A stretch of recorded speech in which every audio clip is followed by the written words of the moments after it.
يا ترى الفيد بتاع السوشيال ميديا ده بيشتغل إزاي؟ يعني السؤال ده ممكن يبان بسيط أوي، بس الحقيقة إنه وراه قصة كبيرة وتعقيدات هندسية فعلًا مبهرة. طيب، يالّا بينا كده نفصص الحكاية دي ونشوف إيه اللي بيحصل بالضبط ورا الكواليس أول ما بنمسك الموبايل ونعمل سكرول. خلينا نتخيل الموقف ده.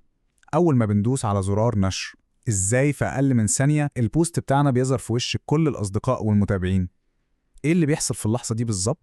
طيب، أول إجابة ممكن تيجي في بال أي حد خصوصا لو مطور هتبان منطقية جدا وبسيطة، وهي إننا نتعامل مع الفيو ده على إنه مجرد قائمة، لستة عادية. فالحل البديهي هيكون إيه؟ كل ما يجي بوست جديد ببساطة شديدة نحطه في أول القائمة دي. في لغات برمجة زي جافا سكريبت في فانكشن جاهزة اسمها انشيفت بتعمل المهمة دي بالملي. بتحط العنصر الجديد في مقدمة الأري. الموضوع يبان سهل قوي، صح؟ لا خالص. الحقيقة المرة إن الحل البسيط قوي ده لو حاولنا نطبقه على حجم فيسبوك أو تويتر اللي بيتعاملوا مع ملايين البوستات في الدقيقة، بيكون كارثة بكل المقاييس. مش بس بطيء، ده ممكن يوقع السيستم كله على بعضه. وهنا بقى نوصل لأول نقطة جوهرية. ليه الطريقة السهلة دي بتفشل فشل ذريع؟ وليه بنعتبرها كارثة في الأداء؟ بص اللي بيحصل مع انشفته بالظبط. اول ما بوست جديد بيوصل السيستم بيضطر يعمل ايه؟ يمسك كل البوستات القديمه اللي في القائمه، وممكن يكونوا ملايين حرفيا، ويزق كل واحد فيهم خطوه لورا عشان بس يفضي مكان واحد في الاول. وبعد ما يخلص كل الموال ده يروح حاطط البوست الجديد في مكانه. عمليه مرهقه وبطيئه بشكل لا يصدق. عشان كده التعبير ده مش مبالغة أبدا. لما يكون في ملايين المستخدمين بينزلوا بوستات في نفس الثانية، فكرة إن السيستم بتاعك يقعد يحرك ملايين العناصر في الذاكرة مع كل بوست جديد، دي وصفة مؤكدة لانهيار كامل. طيب يبقى إيه الحل الأذكى؟ الحل إننا نستخدم أقوى أداة موجودة معانا، الداتابيز.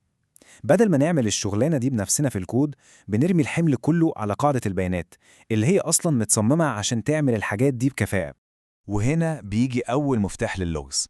بدل ما نعتمد على ترتيب العناصر في قائمة، كل بوست بيتخزن بيبقى معاه معلومة في منتهى الأهمية، وقت النشر بتاعه بالظبط، أو اللي بنسميه created at timestamp. المعلومة دي بتدي لكل بوست هوية زمنية فريدة. ودلوقتي تيجي اللحظة اللي كل حاجة بتنور فيها. بدل ما نقعد نزق ونحرك أي ديتا، بنروح للديتابيز ونقول لها طلب بسيط جدا: لو سمحتي هاتيلي البوستات، بس رتبهم لي من الأحدث للأقدم باستخدام التايم ستامب بتاعهم. بأمر بسيط زي order by created disk، الديتابيز بتعمل الشغلانة دي كلها بسرعة وكفاءة خيالية من غير ما نحرك عنصر واحد من مكانه. بس لحظة واحدة، الفيد اللي بنشوفه كل يوم مش مجرد قائمة مترتبة بالوقت وخلاص. لو كان كده كان هيبقى ممل جدا. الحقيقة إن الموضوع أعقد من كده بكتير. في خوارزمية أو ألجوريزم هي اللي بتقرر إيه اللي يستاهل يطلع فوق. والخوارزمية دي بتبص على عوامل كتيرة قوي. طبعا حداثة البوست مهمة، ده أكيد، لكن كمان بتشوف التفاعل عليه، كام لايك، كام كومنت، وبتبص على مدى علاقة اللي بيتصفح بصاحب البوست نفسه، وحتى نوع المحتوى، هل هو فيديو ولا صورة ولا مجرد كلام مكتوب. وكل العوامل دي بتدخل في معادلة حسابية معقدة زي المثال اللي شايفينه ده، عشان في الآخر تطلع رقم واحد بس، السكور أو الدرجة بتاعة البوست. وساعتها الفيد بيترتب بناء على السكور الأعلى، مش مجرد الوقت. وده بيفسر ازاي بوست قديم عليه تفاعل عالي جدا ممكن يظهر قبل بوست لسه نازل من ثواني ومحدش شافه. ودلوقتي تعالوا نفتح الستارة شوية ونبص بصة سريعة على البنية التحتية الحقيقية اللي بتستخدمها شركات التكنولوجيا العملاقة عشان توصل للسرعة الرهيبة دي على مستوى العالم. الموضوع أكبر بكتير من مجرد كام سطر كود. هنا بقى بنشوف الوحوش الحقيقية. أولاً حاجة اسمها Database Indexes، ودي بتخلي عملية البحث عن أي معلومة جوه الداتابيز سريعة زي البرق.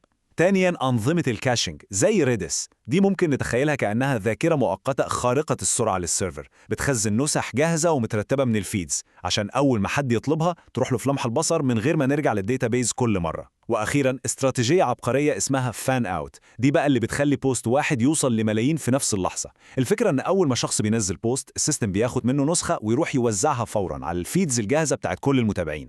يعني بدل ما كل متابع يروح يسأل لو في جديد، البوست هو اللي بيروح له بنفسه. طيب، بعد ما شفنا كل التعقيدات دي، إيه المبدأ الأساسي اللي نقدر نطلع بيه؟